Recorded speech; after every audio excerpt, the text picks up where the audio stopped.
High court में क्या आपकी दरख्वास्त थी, क्या ऑर्डर किया अदालत ने? अस्सलाम वालेकुम जी। अगेन मीडिया के तमाम दोस्तों साथियों का यहाँ मौजूद रहने का शुक्रिया। आज सबसे पहले हम सुबह मैजिस्ट्रेट साहब के यहाँ पेश हुए थे, चूँकि उन्होंने डेट रखी हुई थी कि सप्लीमेंट्री चालान का जो ऑर्डर हुआ था कि आज हमें मुतवक्का था कि आज वो पेश होगा। चूँकि मंडे को ही बच्ची की रिपोर्ट आ गई थी मेडिकल बोर्ड के हवाले से कि वो कम उम्र है, मगर आज बड़ी तशवीश की बात है और शॉकिंग था कि एक डीएसपी रैंक के अफसर जो हैं वो अदालत को आके बता रहे हैं कि उन्होंने अभी तक मेडिकल बोर्ड की रिपोर्ट वसूल ही नहीं की है, और फिर अदालत ने अपने रिकॉर्ड से उनको एक कॉपी निकाल के जारी की। तो अब तो वो तशवीश शुरू करेंगे मज़ीद। अब जो इन्वेस्टिगेशन है वो तो उन्होंने अब शुरू करनी है। उन्होंने वो रिपोर्ट तक हासिल नहीं की थी और उसके अंदर जो है अकॉर्डिंगली 20 तारीख जो है तय की गई है। आज हमारी अदालत में दरख्वास्त थी कि पहले भी एक हस्बे भेजा की दरख्वास्त की अदालत सुन चुकी है रिट पिटिशन के अंदर, और उसके बाद हमने उसको सुप्रीम कोर्ट में चैलेंज किया था, जिसमें सुप्रीम कोर्ट ने हमारा राइट रिकग्नाइज़ किया था कि हम मेडिकल बोर्ड के ज़रिए जो है पुरानी मेडिकल रिपोर्ट चैलेंज कर सकते हैं। उसके बाद उस कार्रवाई के बाद चूँकि अब नए फैक्ट्स आ गए हैं और ये सामने आ रहा है कि बच्ची इस उम्र की नहीं थी कि वो अपनी मर्ज़ी से घर से जा सकती है, या वो इस उम्र की नहीं थी कि उसका घर से बाहर रहना जो है उसकी मर्ज़ी माना जाए, बल्कि वो इस उम्र में है कि उसको किडनैपिंग की उम्र में लाया जाएगा। और चूँकि उसकी स्टेटमेंट के अंदर ये भी हिस्सा था कि उसकी उम्र जो है 17-18 साल है, वो भी झूठ पे मबनी थी।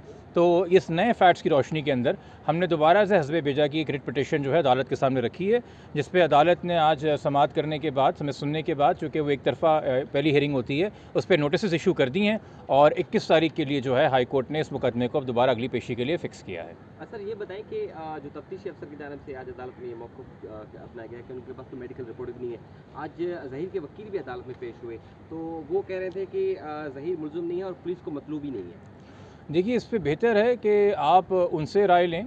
हमारा मौक़िफ़ तो ये है कि जो पुलिस को मतलूब नहीं वाली बात थी वो सी क्लास चालान में थी, वो चालान रिजेक्ट हो गया, वो चालान इन फील्ड में नहीं है, वो चालान रिफ्यूज़ कर दिया गया। जब फर्दर इन्वेस्टिगेशन ऑर्डर होती है वो तभी ऑर्डर होती है कि जो मौजूदा चालान अदालत के पास है उसको रिजेक्ट कर दिया जाए, उसको पेंडिंग नहीं रखा जाता। अदालत के पास सिर्फ 2 किस्म के इख्तियारात हैं, या चालान एक्सेप्ट करें या चालान रिजेक्ट करें। रिजेक्शन के ऊपर फर्दर इन्वेस्टिगेशन होती है, तो पुलिस की वो फाइंडिंग ही इस वक्त ज़ेर हो चुकी है। इसी वजह से मेरे ख्याल में ये चीज़ें अदालत ने भी उनके वकील के सामने रखी थी। और दूसरा हमारा इस पर इख्तिसार था कि आप किसी भी अदालत से किसी किस्म का भी रिलीफ तभी ले सकते हैं जब अपने आप को अदालत के सामने पेश करें। अभी आपका जो स्टेटस है वो एक अदम गिरफ्तार इंसान का है, वो एक मफरूर इंसान का है, एक एब्सकॉन्डर का है। आप अदालत के से ना कोई बेल ले रहे हैं, ना अदालत के सामने पेश हो रहे हैं, ना लाहौर के हाई कोर्ट से कोई ट्रांजिटरी बेल लेके सिंध कराची पेश हो रहे हैं, मगर आप चाहते हैं रिलीफ आपको सारे दे दिए जाएँ।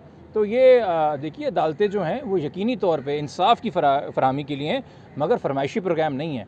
तो बेहतर ये है कि प्रोसीजर ये कहता है किसी केस में किसी भी मुल्ज़िम में कि अदालत के सामने पहले मुल्ज़िम अपने आप को सरेंडर करे थ्रू एप्लीकेशन ऑफ बेल, फिर वो उसका राइट है कि वो कर सके। बट इसमें जो उनका मौक़िफ़ है बेहतर है आप उनके वकील से लें। मैं जनरली आपको कानून जो मेरी नज़र में वो बता रहा हूँ। ये अब बच्ची चूँकि माइनर है, तो कौन-कौन सी दफ़ात लग सकती हैं या पुलिस को लगानी चाहिए इस रिपोर्ट आने के बाद?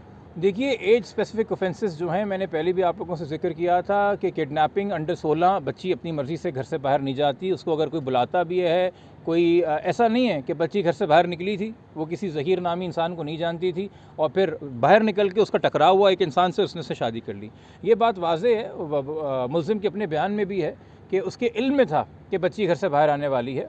और हमारा तो ये मौक़िफ़ है कि मुल्ज़िम कराची में मौजूद है जिस दिन ये वाक़या हुआ है। हम ये भी मानने को तैयार नहीं है कि वो लाहौर में है और बच्ची को जो है उसने अब लाहौर बुलवाया है। हमारा मानना ये कि वो कराची में है और वो ख़ुद बच्ची को अपनी तहवील में जो है वो लाहौर लेके गया है। एक तो किडनैपिंग आती है, दूसरा इसके अंदर मैरिज की ये बात जो सेटल होनी है कि ये सिंध का लॉ लगेगा, पंजाब का लगेगा, दोनों सूरतों में अंडर 16 क्राइम है। तीसरी बात इसके अंदर है कि जी किसी भी बच्ची से अज़वाजी रिश्ते के नाम पे जिनसी रिश्ता कायम करना जहाँ उसकी उम्र 16 साल से कम हो, वो कंसेंट नहीं कर सकती। वो सिवियर सेक्शुअल ऑफेंसेस रेप के ज़ुमरे में आता है। अब यहाँ पे मैं अगेन आपसे एक तरीके से बात करना चाहूँगा। मेरे लिए ये बहुत अफसोस की बात है कि एक केस जो मेरे पास आया उसके आने से पहले ही ये मीडिया में हर जगह था और बच्ची के नाम से हर जगह हर कोई वाकिफ़ है।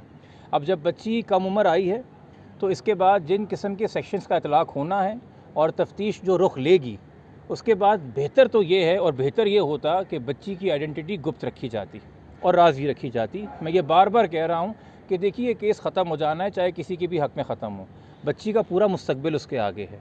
तो मैं गुजारिश ये करूँगा कि या तो मीडिया जो है इसमें ABC या XYZ करके कोई नाम ले, या कम से कम बाप के नाम से मतलब मंसूब करके केस की सुनवाई करे, और आप भी कोशिश करें कि अब बच्ची का नाम मज़ीद सामने ना आया जाए, क्योंकि ये डेवलपिंग फैक्ट्स हैं, उसके सामने अब हमें अकॉर्डिंगली एहतियात करने की ज़रूरत है। यकीनी तौर पर जब बच्ची के हवाले से सिर्फ गुमशुदगी का केस था तो ज़रूरत थी कि बच्ची की तस्वीर और बच्ची का नाम आम किया जाता ताकि बच्ची को ढूंढा जाता, और तब मीडिया ने अपना साथ निभाया, बल्कि मीडिया के तवस्सुस से ही इतना प्रेशर बढ़ा, चूँकि आपको तो पता है पुलिस पहले दिन से इस केस में आगे पीछे होने को तैयार नहीं है। तो ये बच्ची आई है, बट अब मेरे ख्याल में चूँकि ये ऑफेंसेस अट्रैक्ट हो रहे हैं, हम सबको एक जिम्मेदारी बरतनी चाहिए। बच्ची के प्रोटेक्शन के हवाले से बता दीजिएगा कि कब तक मुमकिन है कि बच्ची को कराची दोबारा लाया जाएगा? देखिए, जब कॉग्निजेंस इस केस में लिया जाएगा और मजिस्ट्रेट साहब अगर इस मौक़िफ़ पर इख्तियार करते हैं कि ये अबडक्शन का केस है, तो सबसे पहले तो अगर बेल पे नहीं होगा कोई भी अक्यूज़, उसके वारंट इशू होंगे, और दूसरा उस वक्त अबडक्शन के अंदर जो है बच्ची का स्टेटस सिर्फ विटनेस का नहीं रहता, अबडक्टी का भी रहता है, फिर उसकी रिहाई के लिए भी अकॉर्डिंगली अदालत को ऑर्डर मूव करने होते हैं।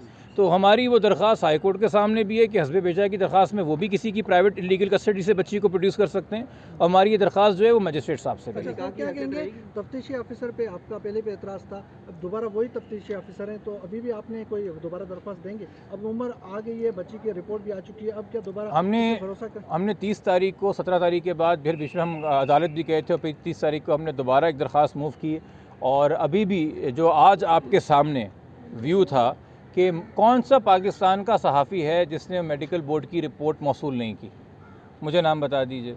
जिस इंसान का इस केस से ताल्लुक़ हो या ना ताल्लुक़ हो, वो मेडिकल रिपोर्ट की फाइंडिंग जानता है। अगर कोई नहीं जानता तो इस केस का तफ्तीशी नहीं जानता, और वो रिपोर्ट आने के 48 घंटे बाद तक नहीं जानता।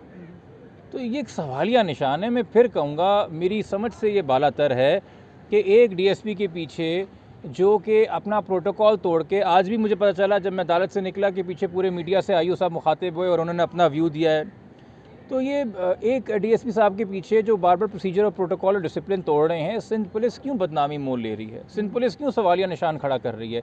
सिंध पुलिस क्यों नहीं है एक बेहतर इंसान को, बेहतर अफसर को, बेहतर रिस्पॉन्सिबल अफसर को अपॉइंट करके तमाम खदशात दूर कर देती है, और ऐसे इंसान को जो है वो आप इंगेज कर रहे हैं। और ये मैं आपकी नॉलेज में ले आऊँ, मंडे के रोज़ मेरी IG साहब से मुलाकात हुई थी। IG साहब को मैंने ख़ुद मेडिकल बोर्ड रिपोर्ट की कॉपी इन हैंड दी है। 48 घंटे बाद तफ्तीशी कह रहा है कि कोई रिपोर्ट ही नहीं मिली। ये एक बड़े अफसोस की बात है। मैं इसलिए भी अफसोस कर रहा हूँ कि ना जाने ये AVCC और CIA के तफ्तीशी हैं, तमाम जो बच्चे अगवा किडनैप होते हैं इन्हीं के पास आते हैं। ये DSP और कितने केसेस के अंदर इस तरह की बुरी परफॉर्मेंस दे के वो केसेस ख़राब कर रहा है। इसके ख़िलाफ़ तो इंक्वायरी होनी चाहिए डिपार्टमेंट इंटरनली। Thank you.